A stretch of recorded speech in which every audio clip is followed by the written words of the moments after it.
इस यात्रा में कई अवरोध और कई बाधाएं आईं। उन सभी दुश्वारियों को झेला है हमने, बिना रुके, बिना डरे, बिना किसी समझौते के। जारी है हमारी सफलता की यात्रा। इस यात्रा में कई अवरोध और कई बाधाएं आईं। उन सभी दुश्वारियों को झेला है हमने, क्योंकि हमारे लिए खबर महत्वपूर्ण है। डीबीके न्यूज, बेमिसाल 4 साल।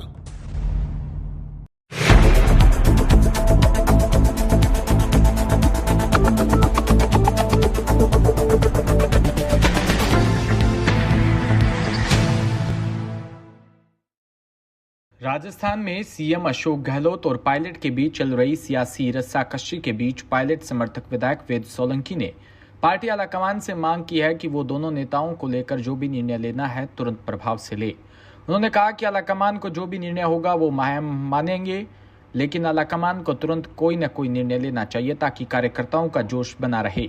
उन्होंने कहा, हमारी मांग युवा और बेरोजगार को न्याय और भ्रष्टाचार के खिलाफ कार्रवाई की थी, जिस पर सकारात्मक कार्रवाई होनी चाहिए। इस बीच मुख्यमंत्री गहलोत के खिलाफ सख्त रवैया अख्तियार करते हुए विधायक ने कहा कि अगर सीएम को कोई कार्रवाई करनी है तो वो करे, वरना मना कर दे।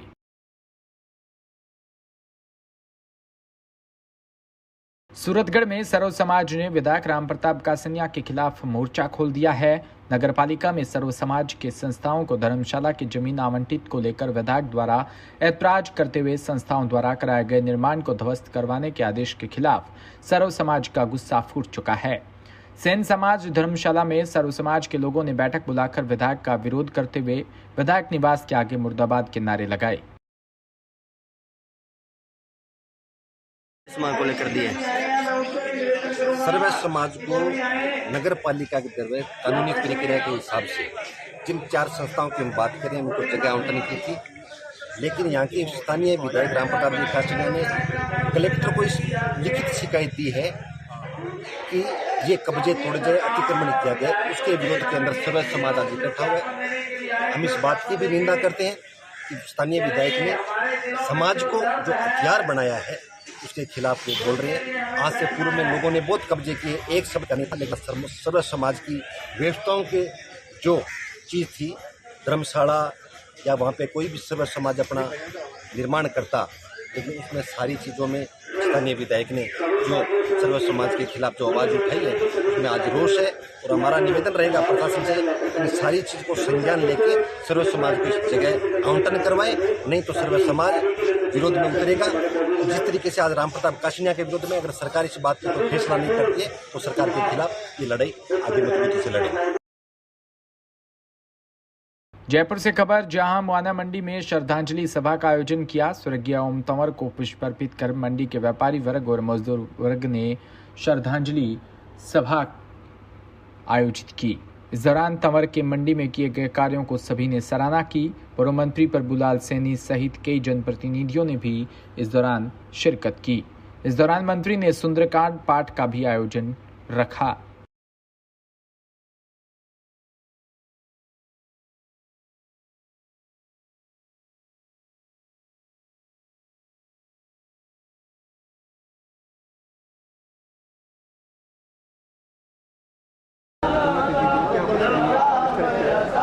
देखिए, आज मुआना मंडी के पूर्व अध्यक्ष स्वर्गीय श्री ओम तंवर जी की 7वीं पुण्यतिथि है। हर वर्ष की भांति हम इस वर्ष भी मुआना मंडी के पूर्व अध्यक्ष किसान नेता स्वर्गीय श्री ओम तंवर जी की पुण्यतिथि को श्रद्धांजलि अर्पित करते हैं। पुण्यतिथि के दिन हम मंडी के मजदूर, किसान, व्यापारी सब एकत्रित होते हैं और विभिन्न संस्थाओं से जुड़े गणमान्य व्यक्ति उपस्थित होते हैं और अपने नेता स्वर्गीय श्री ओम तंवर जी को याद करते हैं। श्री ओम तंवर जी ने संपूर्ण जीवन मंडी के विकास के लिए और मजदूरों के उत्थान के लिए निर्वाह किया। उनका संपूर्ण जीवन संघर्ष में ही रहा। उन्होंने किसान, मजदूर, व्यापारियों की अधिकारों की लड़ाई लड़ी और वह सदैव हमेशा मंडी के विकास के लिए कार्य करते थे, समाज के उत्थान के लिए कार्य करते थे।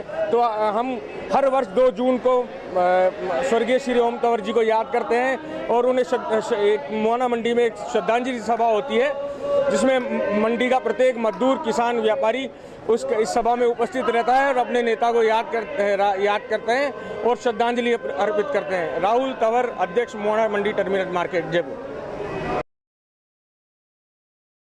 राजधानी जयपुर में सैनी समाज का महासंगम होने जा रहा है। विद्याधर नगर स्टेडियम में 4 जून को प्रदेश भर के समाज के लोग जुटेंगे। महासंगम को लेकर पोस्टर का विमोचन किया, साथ ही राजनीतिक प्रतिनिधित्व देने की मांग को लेकर राजनीतिक दलों को भी चेताया गया। पोस्टर विमोचन में पूर्व मंत्री प्रभुलाल सैनी, माली सैनी, महासभा के प्रदेश अध्यक्ष छुट्टनलाल सैनी, यूथ बोर्ड के पूर्व अध्यक्ष भूपेंद्र सैनी सहित समाज के प्रबुद्ध जन मौजूद रहे।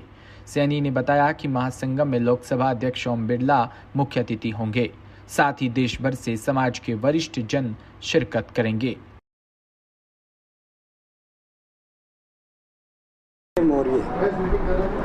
एक संगम के रूप में एक माली महासंगम का आयोजन किया जा रहा है। माली महासंगम का तात्पर्य है कि हमारा समाज अलग अलग उपनामों से पूरे राजस्थान में और पूरे देश में जाना जाता है। अब की बार हमारे सभी संगठनों ने फैसला किया है कि सारे माली जाके एक संगम के रूप में एक छत के नीचे आएं और हमारी समाज की जो समस्या है उसको ध्यान में लाने के लिए लोकसभा के सम्माननीय अध्यक्ष ओम बिरला जी को हमारे सभी संगठनों ने मुख्य अतिथि बनाने का फैसला लिया है। और हमारे देश के बड़े नेता केशव प्रसाद मौर्य जी, जो उप मुख्यमंत्री उत्तर प्रदेश है, उनको भी आमंत्रित किया है। और दोनों ही राजनीतिक दलों के अध्यक्षों, प्रदेशाध्यक्षों को भी, गोविंद सिंह डोटासरा जी को भी और हमारे सीपी जोशी जी को भी समाज ने यहाँ पर आमंत्रित किया है। हमारा मकसद है एक सामाजिक एकता के साथ साथ में राजनीतिक, सामाजिक और आर्थिक दृष्टि से हमारा समाज जो पिछड़ा है उस पर चिंतन और विचार करने के लिए इसका आयोजन हो रहा है। मैं समझता हूँ राजनीतिक दृष्टि से अन्य समाजों की तुलना हमारे किसी से नहीं करने में। हमारा मकसद ये है कि हमारे योग्यताधारी लोग और राजस्थान में संख्या बल को देखते हुए जहाँ हमारे अधिक मतदाता हैं, कम से कम दोनों ही पार्टियाँ उसको गंभीरता से विचार करें। क्योंकि जिस प्रकार आज हम राजस्थान के राजनीतिक परिदृश्य को देखें तो लगभग 100 से ज़्यादा सीटें 4 जातियों में बंट के रह जाती हैं। इसलिए ओबीसी में हमारा आरक्षण के बारे में जो पिछले दिनों आंदोलन हुए उनके समर्थन में, और महात्मा ज्योतिबा फुले, सावित्रीबाई फुले को भारत रत्न मिले, इन सारे विषयों को ध्यान में रखते हुए ये 4 जून का संगम कार्यक्रम किया गया। हमारे सर्वमान्य मुख्यमंत्री हमारे मुख्यमंत्री तो है और रहने भी चाहिए, पर हमारा निवेदन है कि हमारे जो कई पीड़ा होती है, हमारे विधायक भी हमें चाहते हैं 20 विधायक जाने चाहिए हमारे, तो दोनों पार्टियों में 20 विधायक टिकटों की मांग कर रहे हैं। तो हमारी छोटी मोटी समस्या होती है जो भी, तो माने उनकी पहुँचने में बहुत समय लग जाता है हम लोगों को। तो हमारी पीड़ा जो भी हमारे विधायक होंगे वो सब सुन के हमारी दूर कर सकते हैं। तो कोई पार्टी कोई से भी जावे, चाहे कांग्रेस हो चाहे बीजेपी हो, हमारा समाज का विधायक जाना चाहिए। और आरक्षण का मामला हमारा 12% का, उस पर भी हम लड़ाई लड़ रहे हैं। मैन तो दूल्हा आपका है, बाकी 20 क्या करेंगे? जब दूल्हा ही आपका है तो दूल्हा महासंगम करने नहीं, दूल्हा हमारी आवाज दूल्हा नहीं उठा सकता है, वो सबके नेता है, हमारा नेता नहीं है। 36 कौम के नेता है अशोक गहलोत जी, हमारी जाति की बात नहीं उठा सकते हैं अशोक गहलोत जी। हमारा विधायक होगा तो हमारी जाति की बात उठाएगा, ये इसलिए साहब। मौका मिलता है तो आप क्या कहना चाहेंगे? क्या आप ये भी मांग रखेंगे कि आप लोग मेहनत कर रहे हैं आपके समाज में, उनको मौका देगा तमाम राजनीतिक पार्टियां? देखिए, निश्चित रूप से जो 4 तारीख का महासंगम का कार्यक्रम हो रहा है, ये खासकर युवा वर्ग के लिए ही बहुत बड़ा एक अवसर है, जो आगे उनकी राजनीतिक भविष्य तय करेगा। इसमें खासकर युवाओं पे ज़्यादा जोर दिया जा रहा है। जैसे हमारे पूर्व में आपको अभी अध्यक्ष जी ने बताया कि ये महासंगम आरक्षण की मांग को लेकर भी किया जा रहा है, राजनीतिक भागीदारियों को भी लेकर किया जा रहा है। और एक हमारी बड़ी मांग है जिसमें यह है कि माता सावित्रीबाई फुले को एक तो भारत रत्न दिया जाए, और दूसरी बात जो लोकसभा में जो नई लोकसभा का उद्घाटन अभी माननीय प्रधानमंत्री जी के द्वारा किया गया है, उस लोकसभा में महात्मा ज्योतिबा फूले जी की मूर्ति स्थापित की जाए। ये हमारी प्रमुख मांग रहेगी इस माली सैनी महासंगम में। और एक मांग हमारी ये भी रहेगी, जो माता सावित्रीबाई फूले और महात्मा ज्योतिबा राव फूले जी का पाठ्यक्रम पुस्तिकाओं में जोड़ा जाए, ताकि उनके जो इतिहास के बारे में आने वाली पीढ़ियां और हमारे युवा वर्ग उनके इतिहास के बारे में जानना चाहिए, ताकि उन्होंने किस प्रकार से ऐसे विषम परिस्थितियों में उस समय के दौरान जब शिक्षा की एक अलग जगह थी और इतना संघर्ष किया था, जब पूरे भारतवर्ष में भेदभाव और ये छुआछूत जो चरम सीमा पे था, अंधविश्वास से पूरा भारतवर्ष घिरा हुआ था।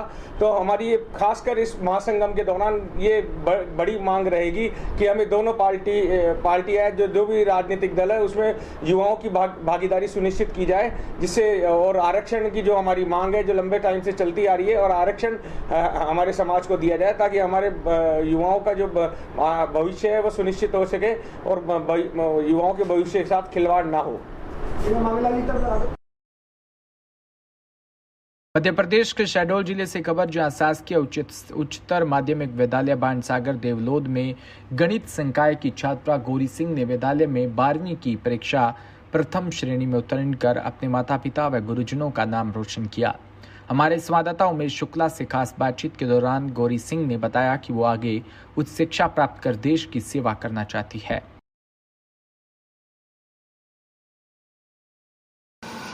आप देख रहे हैं डीपी के न्यूज और मैं हूँ उमेश शुक्ला।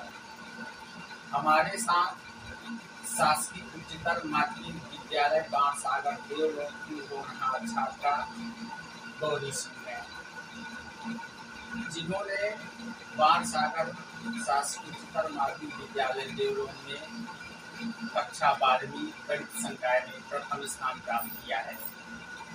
सबसे पहले गौरी, आपको बहुत बहुत बधाई। आपने यह कामयाबी किस प्रकार प्राप्त की?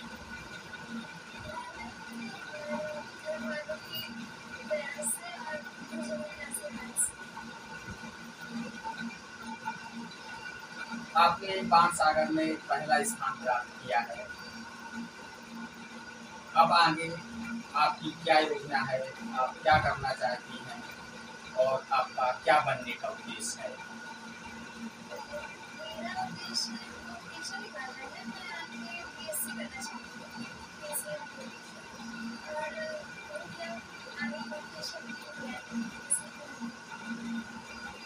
आप अपनी इस बड़ी सफलता पर किसको श्रेय देना चाहेंगी?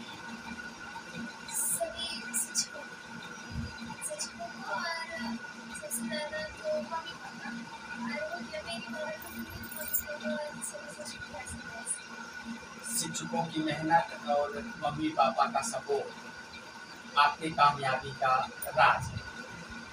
बहुत बहुत धन्यवाद गौरी। गौरी के पिताजी श्री धीरेन्द्र सिंह जी हैं। सर जी, बालिका के कामयाबी पर आप कैसा महसूस कर रहे हैं? सबसे पहले तो धन्यवाद देना चाहूँगा आपको जी कि आप हमारे यहाँ पहुँचे जी हमसे सवाल करते हैं जी। कामयाबी हो गया। अभी स्कूल की शिक्षा है जी, और हम चाहते हैं कि हमारे तीनों बच्चे जो है जी तो कॉम्पिटिशन निकालें जी और देश की सेवा करें जी, शासन की सेवा में जाए और ईमानदारी से जी जो है तो जिस तरह से हम जो है तो दूर क्षेत्र से आते हैं जी सब कुछ चलाचल संपत्ति घर वगैरह सब उजड़ गया जी, तो हम इस अभाव की स्थिति में लोगों को जो है तो एजुकेशन देना चाहते हैं जी ईमानदारी से जी जो है तो आने वाले समय में जी। माउंट आबू से खबर, जहां राजस्थान के राज्यपाल कलराज मिश्र ने तेलंगाना राज्य स्थापना दिवस के अवसर पर शुक्रवार को माउंट आबू स्थित राजभवन में तेलंगाना मूल के लोगों से वार्ता की। राज्यपाल मिश्र ने कहा कि एक भारत श्रेष्ठ भारत अभियान के अंतर्गत विविधता में एकता की भावना को मजबूत करने के उद्देश्य से राजभवन स्तर पर राज्यों के स्थापना दिवस मनाने की पहल की गई। उन्होंने तेलंगाना राज्य स्थापना दिवस की शुभकामना देते हुए कहा कि आज ही के दिन 2014 में तेलंगाना राज्य के रूप में अस्तित्व में आया था। इस दृष्टि से ये देश का सबसे युवा राज्य भी है।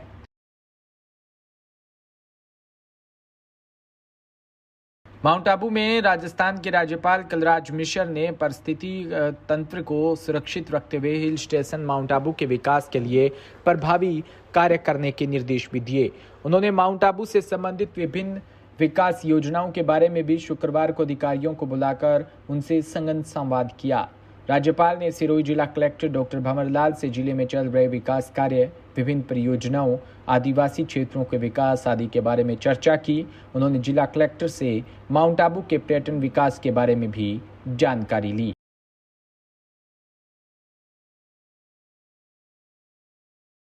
सूरतगढ़ को जिला बनाने की मांग को लेकर सूरतगढ़ जिला बनाओ क्रांतिकारी समिति सूरतगढ़ के तत्वाधान में कामरेड गोपाल दास की अध्यक्षता में आज 11वें दिन भी अनिश्चितकालीन धरना जारी रहा।